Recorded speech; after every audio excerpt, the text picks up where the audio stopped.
Hello અને નમસ્કાર મિત્રો, કેમ છો બધા? મજામાં ને? મિત્રો, જો તમારા ઘરમાં પણ માખી મચ્છરનો ઉપદ્રવ વધી ગયો છે તો અજમાવો આ ઉપાય. શું કરવાનું છે? એક લીંબુ લઈ લેવાનું છે. હવે લીંબુનો ઉપરનો સહેજ એક ભાગ કટ કરી અને ચમચી અથવા કોઈ ધારદાર વસ્તુ ચપ્પુ વડે અંદરનો જે પલ્પ છે એ બધો પલ્પ બહાર કાઢી લેવાનો છે. ટૂંકમાં કહું તો ઉપરની છાલ એમને રહેશે અને અંદર આખો એક ટાંકી જેવું, એક કુંડિયા જેવું બની જશે. હવે તેની અંદર શું કરવાનું છે? તો હવે આપણે લોકો લેવાના છે 2 થી 3 લવિંગ અને 3 થી 4 કપૂરની કટકી.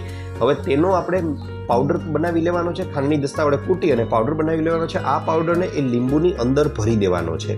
ત્યારબાદ શું કરવાનું છે? તો તેમાં આપણે તેલ ભરી દેવાનું છે, લગભગ 2 થી 3 ચમચી જેટલું. હવે તેમાં આપણે રૂની વાટ ઉમેરી દેવાની છે. રૂની વાટ ઉમેરી દીધા બાદ દીવો સળગાવી દેવાનો છે. ગમે તેવા માખી મચ્છર હશે મિત્રો, મિનિટોમાં જ તમારા ઘરમાંથી દૂર થઈ જશે.